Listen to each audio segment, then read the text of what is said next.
A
very good evening to one and all. A warm welcome to all those who are present here to the second season of our webinar series, Share and Gain 2021, beginning from today. Through this event, we wish to provide a platform for all undergraduates, postgraduates, and MPhil students to present their findings in front of you all. So, with great pleasure, we can start. So, before that, we all know that sharing as well as gaining knowledge is equally important in our life spheres. It can foster vision in others and strengthen our own capabilities. When you share knowledge with others, it helps deepen your own knowledge and evergreen what you know. So, in this session, we have two talks. One is handled by Mr. Ganesh Kumar T. The theme is mangrove management and conservation. Next, the second session is handled by Ms. Meenakshi S. Use of green and sustainable technology. So both are pursuing their masters in ICAR, Central Institute of Fisheries Education, Mumbai. Let's move to our first session. Again, I would like to welcome you all who are engaged in this event and wishing you a successful listening. To handle the first session, I would like to welcome Mr. Ganesh Kumar for presentation. So, welcome you, Ganesh. You can share your screen now. Yes, Neetu, thank you. Okay.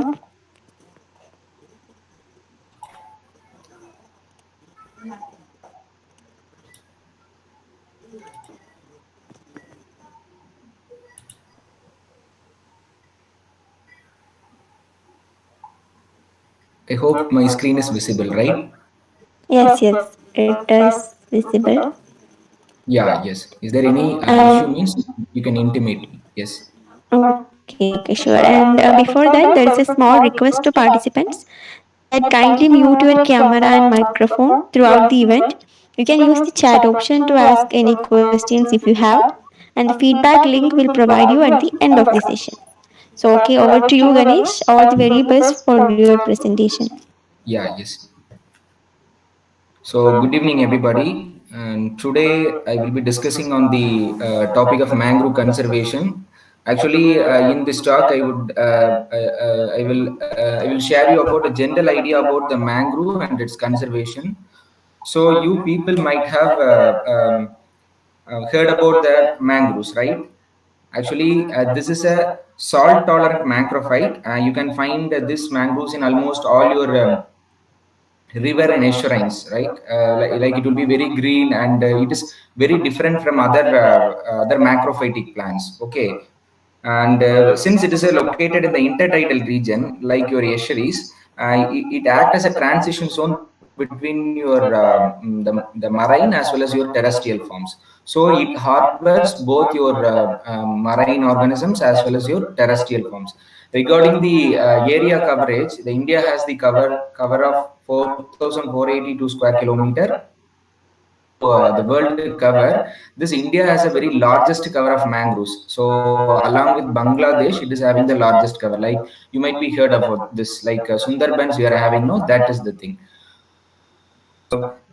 Regarding this global distribution, if you see, you can find most of the mangroves around the Indo-Pacific region.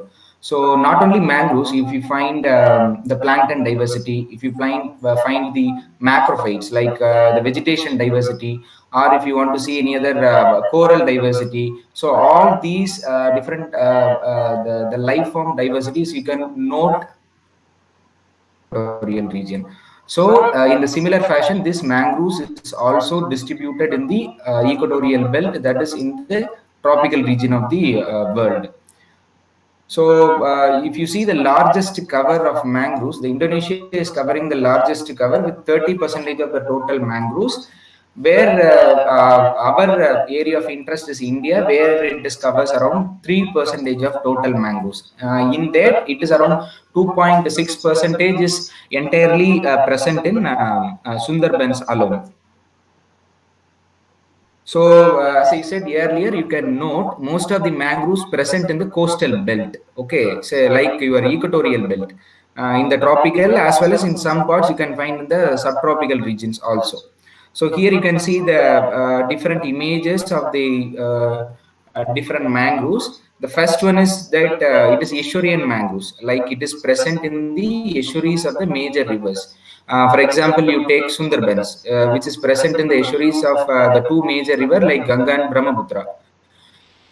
Find this is the coastal mangroves. So this you can find in the creeks and coastal areas where the bottom is very sandy. If you take Goa region, that region, this type of mangroves can be observed.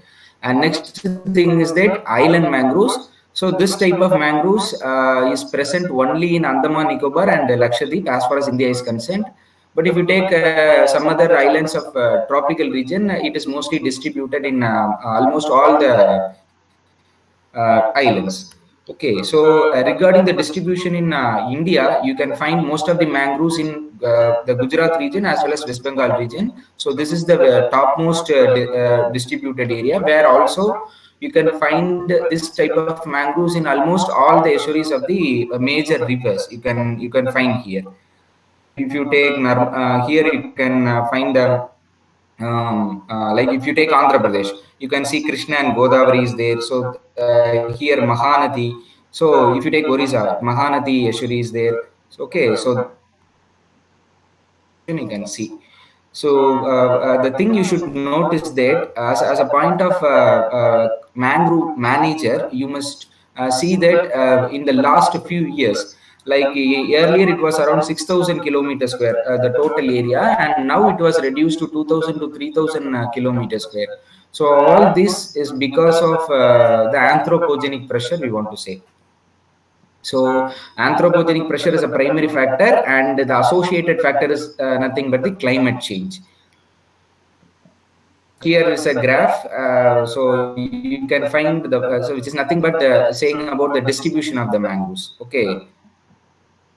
And regarding the species composition, as a conserver, you must know about the diversity of the mangroves. If you want to study about the diversity, in one place you can have many different types of species.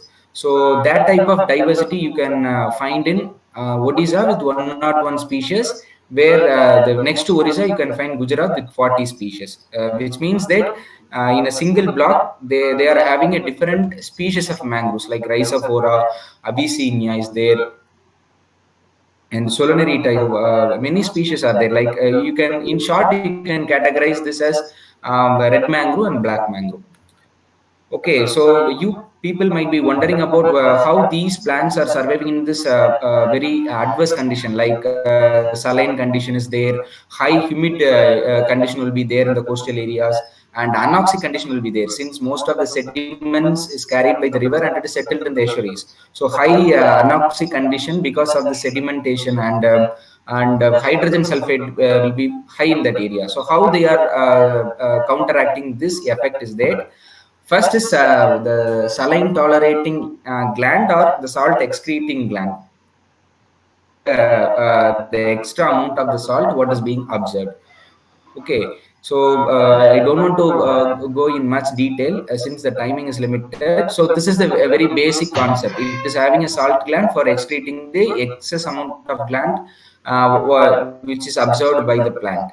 And next thing is that it is having a very thick layer of cuticle around the stomata region for prevent the excess transpiration of the water. So whatever the water which is absorbed by the root is conserved in the plant system through succulent stem and this type of cuticle layer around the leaves. Okay, so this cuticle is responsible for its very greeny appearance all over the year.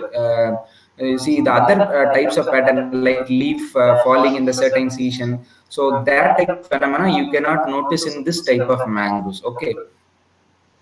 And next thing is that sequestration. So sequestration, you might be heard the whatever the toxic component is there that is stored in a certain place that is part of the plant and it is excreted.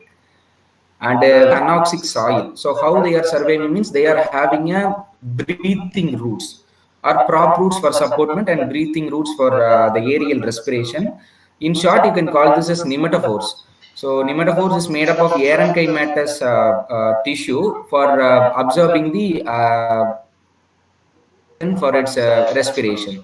See, why I'm telling is that this is very important while considering the oil pollution and some other chemical pollution. See, if a certain mangrove is prone to oil pollution, means this oil can clog the micropores of these mangroves. So certainly, the entire population of the mangrove will crash with it. So whatever the other ecosystem which is associated with the mangroves will be completely destroyed. So that must be taken into care.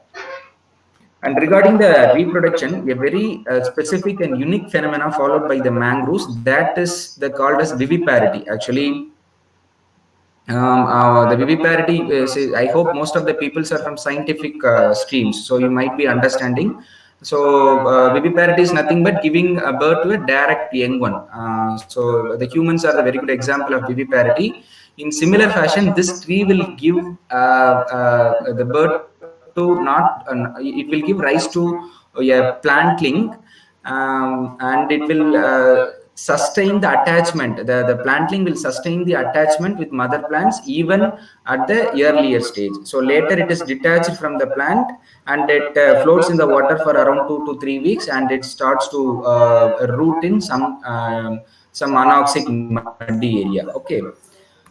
And the importance of the mangrove forest. So here you can, so the central theme of the presentation is resides here. So this is the important services which is offered by the mangroves to the ecosystem, not only to ecosystem, to the human beings also.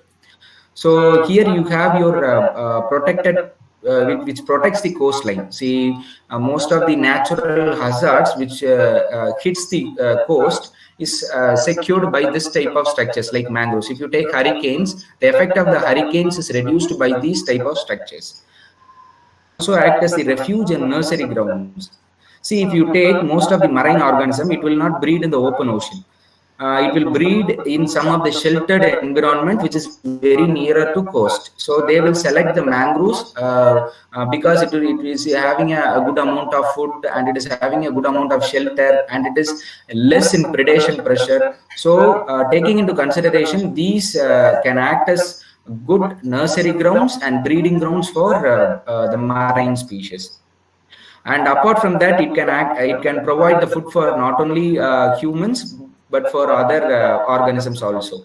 And apart from the marine organism, many other terrestrial organism is also sustaining in the mangroves, like your West Bengal, if you take the Bengal tiger, and crab eating monkeys, fishing cats is there, monitor lizards. Okay, so many is there. That it can act as the carbon traps. You might be heard about the carbon sequestration. So this can contribute a greater extent to the climate change. Okay, so this mangrove can trap most of the atmospheric carbon, so that it can remediate the climate change to a greater extent. Not only mangroves, if you take seagrass, if you take corals, if you take any other photosynthetic system from the marine. So all these will contribute towards the carbon sequestration. And the next thing is that it can provide a very a good service to the coastal communities and other salt intrusion into the river.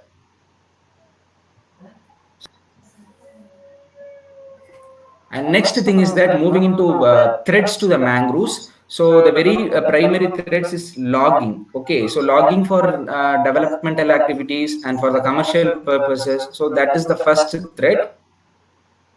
Followed by that, we are having the agriculture.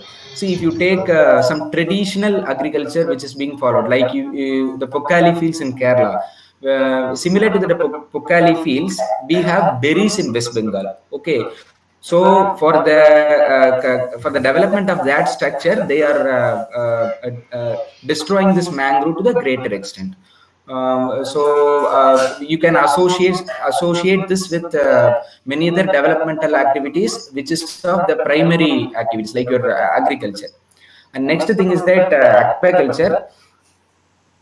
Coastal aquaculture activities are concentrating on the shrimp farming. You must be knowing, actually, this is a blooming sector. Nowadays, this apart from the shrimp, there are many other species, marine species, that is also introduced in the coastal aquaculture for its growth. So this mangrove is having a suitable environment, or having a good water quality which is required for the that is shrimp culture. So the people, what they are doing, they are destroying the mangroves at a specific area, and they are started to construct the aquaculture pond structures. So this pose a great threats to the destruction of the mangroves. Okay. Next, and regarding the pollution, not only we cannot say any specific type of pollution. So many pollutions are there. Among that, the very crucial pollution is that the plastic pollution. So the plastic pollution will go and damage all the crop root systems of the mangroves, and the whatever the nematophores are there, no, that will be damaged. And next thing is that toxicants like xenobiotic components. If you take chemicals, so whatever the chemicals which is washed away by the river, that is also posing a greater damage to all the mangrove structure, and it is also degrading the particular environment. So then the coastal development, see, whatever the development plan which is implemented by the government is always concentrated in the coastal districts, that you must be knowing. So in such a case, they are mangroves without knowing the importance of the mangroves. They are thinking this is like just a forest. What is that much important in this mangroves? But it is having a very important role that they are not knowing. So that should be considered in the point of conservation aspects. And next thing is that climate change. That you people might be knowing, not only to the mangroves, it poses a greater threat to the forest ecosystem, coral ecosystem, and even to the very hidden ecosystem in the ocean, like hydrothermal vents. You must be here. So for that also, it is posing a greater threat. So that is so. These are the main mangroves. And while going into the conservation aspects, the very primary factor, or the primary thing what as a layman we should do is that we can aware the people. So we can give an awareness to the people, the local, particularly the local community, for the importance of the mangroves for their livelihood, so that they can prevent the certain ecosystem. And the next thing is that reducing the anthropogenic pressure. Like you can contribute in reducing the human origin pressure to the mangroves. So this is about the general aspect. As a researcher or as a management person, you can go in such a way. Like first, you should identify the critical habits. Says if you take the mangroves in Gulf of Mannar.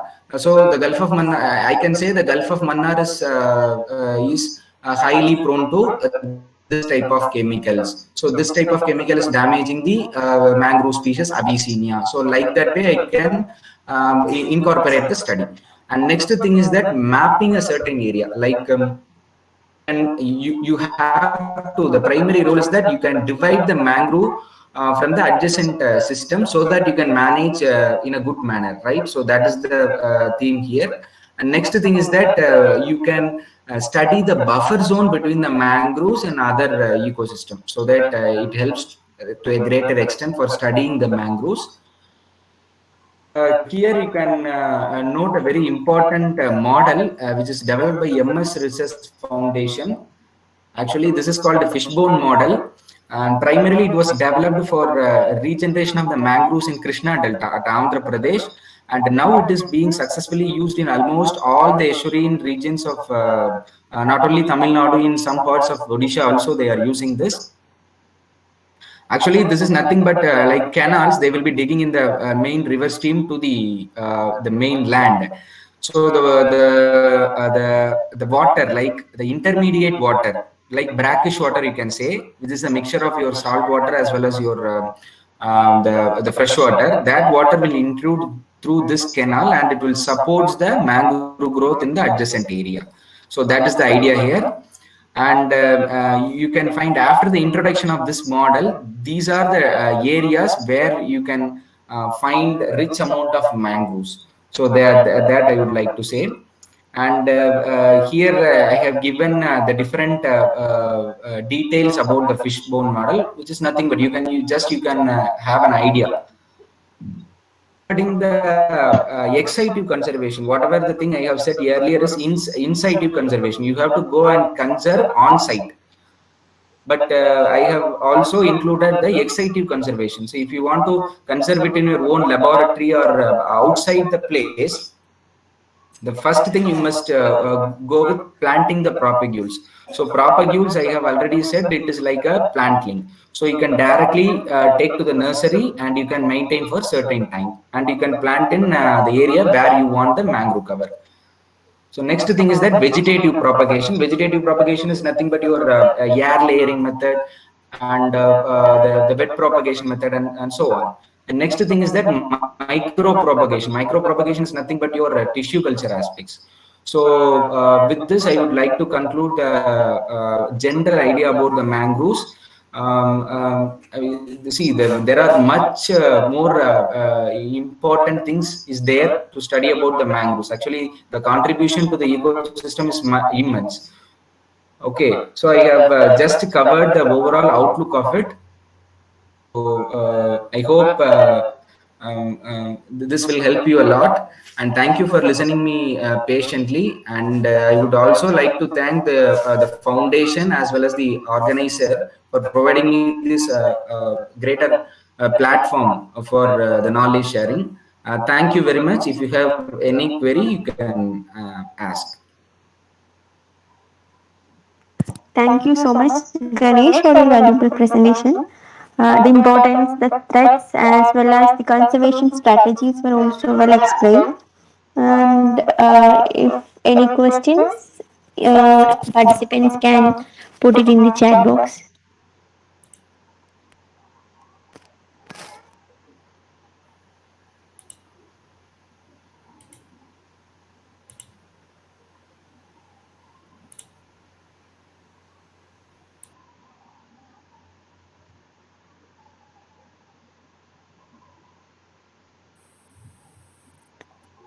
Is there any questions? Or if not, we can move to next session. Okay, there is a question, Ganesh. What is the relevance of your thesis work in contemporary society?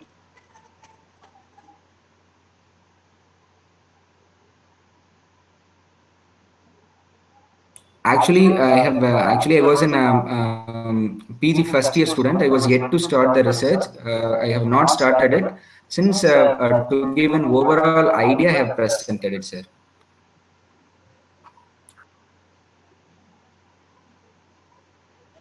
Okay. Is there any other questions?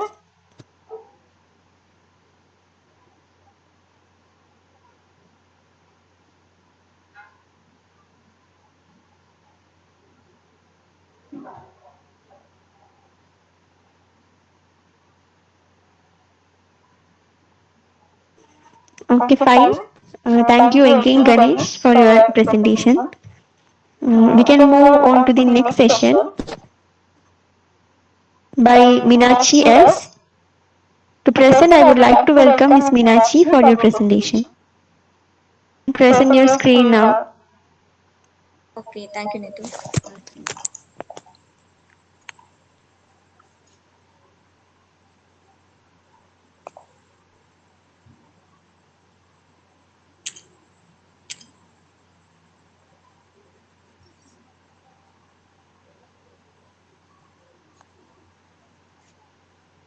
So is my screen visible? Yes, yes, it is visible. You can proceed. Oh, a warm good evening to one and all. This is Meenachi. I am also a part of this Ecore family. I hope you all are safe, and it's a pleasure for me to meet you all through this wonderful platform. So, use of green and sustainable technology is the topic for today's presentation for this Share and Gain series organized by Ecore Foundation. What is the importance of this topic? Why I'm choosing this topic is every time like researchers or the scientists they are searching continuously searching something and come out with some new technologies, and we are some of the technologies we are using them unsustainably and facing several problems also. Then after that we are thinking on a solution, but this green technology is not that case. It's purely based on sustainability, which is a trajectory of constant improvement. So sustainability that focuses on meeting the needs of the present, compromising the ability of future generation to meet their needs or demands.